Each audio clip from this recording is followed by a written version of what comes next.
NXT Deadline is WWE and the Developmental Territories' final PLE of 2025.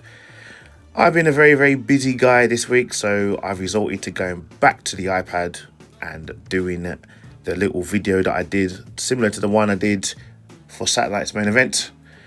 So there are 5 matches on this PLE card with some TNA wrestlers and some Lucha Libre wrestlers from AAA, all contesting in these matches. My name is Manlykefresh, and without further ado, let's run down the 5 matches. So let's go.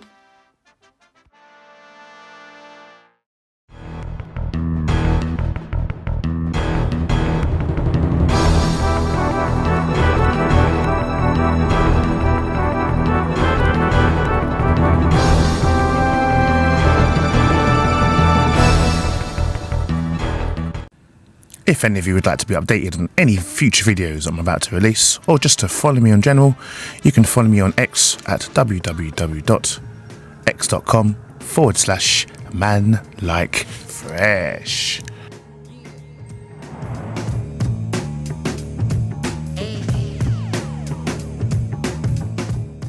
And let's kick off this PLE video with the women's Iron Survivor Challenge match, which involves former Speed and North American Women's Champion Sol Ruca, Lola Vice, former NXT North American Champion and TNA Women's Knockout Champion in Kalani Jordan, former TNA Champion in Jordan Grace, and the current Evolve champion in Kendall Gray. Now, for a lot of you who don't know what Evolve is literally the pre-evolutionary stage of NXT. So, these women are going to battle for the right to have a #1 contenders match at New Year's Evil against what's that woman's name again? JC Jane, who is the current women's champion. So I believe when it's all said and done, when you look at all these women that are in this match, I feel Jordan Grace is the one person who deserves a run with some form of championship. She's won no championships in WWE, neither has Lola Vice, to be honest, but I think Jordan Grace, with the big star that she is, deserves to be a champion. So I'm going to give this win to Jordan Grace. So Jordan Grace to win and become the #1 contender.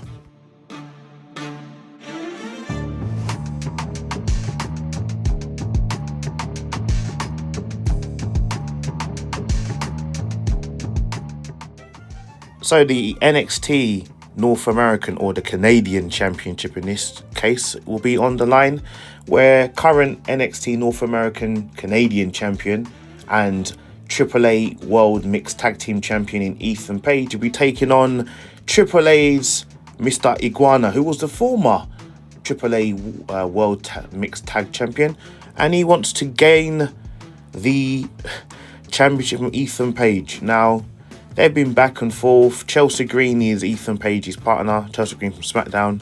She too is also a double champion on SmackDown, and I believe there's going to be a few shenanigans which has been happening. For whatever reason, WWE doesn't seem to rate these Triple H guys. So I'm going to give this win to Ethan Page. I feel Ethan Page will gain the win and retain his North American / Canadian Championship. So Ethan Page to win.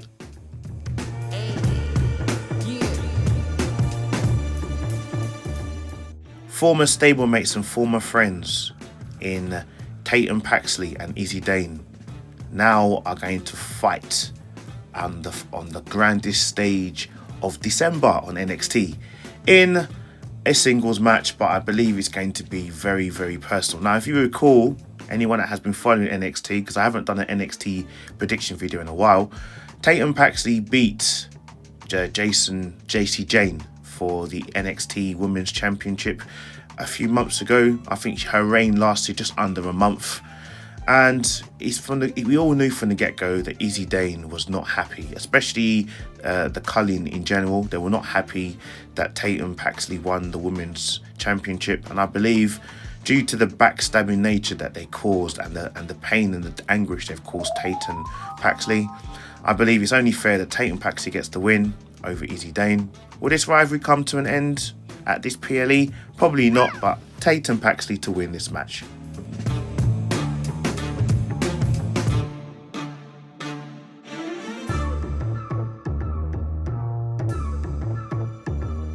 And it's time for the men's Iron Survivor match, where the winner of this match will get a shot at whoever the NXT champion will be come New Year's Eve in January. So we have Javon Evans, the young OG from TNA, the X Division champion in Leon Slater.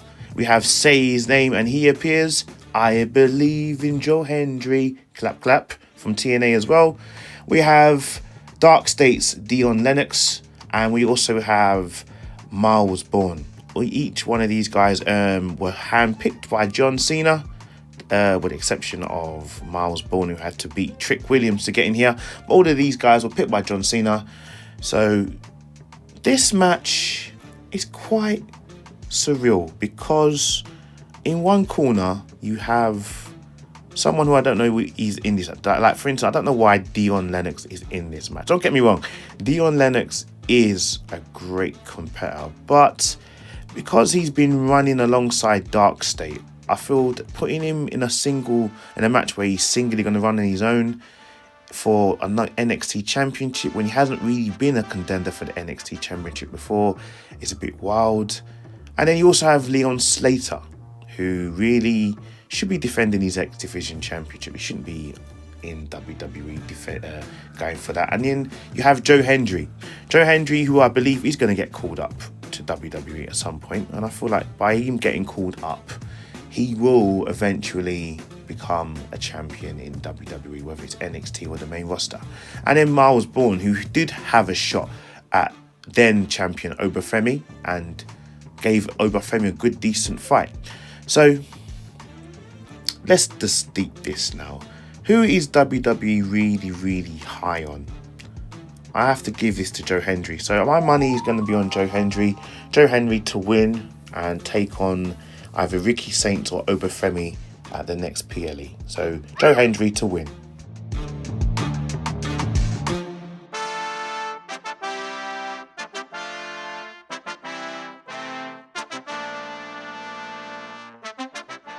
And it's time for the main event.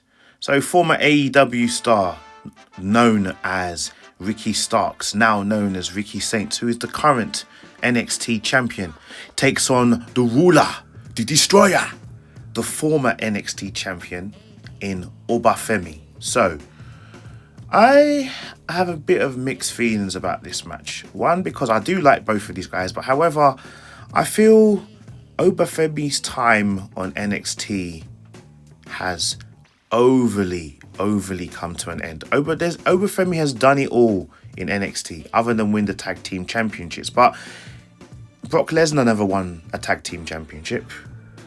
Obafemi has won the ND North American Championship. He won it in his practically first week on the main roster part of NXT, basically, and literally has been a dominating figure ever since then. And I feel like Ricky Saints beating Obafemi was one thing, but now after beating Obafemi, Ricky Saints shouldn't be worrying about Obafemi no more. Obafemi right now should be on the main roster. That is my problem with this whole situation.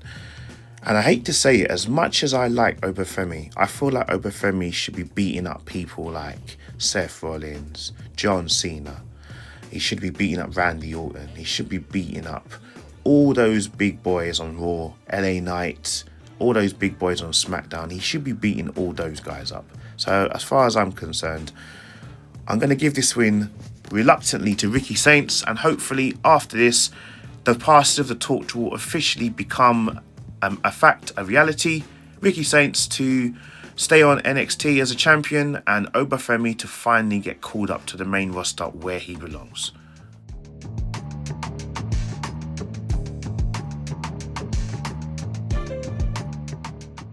Unfortunately, guys, there is no final thoughts on this video, so all that is left to say is please subscribe, like and share my channel and my videos, and please follow me on my only social media of X at www.x.com/manlykefresh, where you'll be updated on all my latest videos in the future.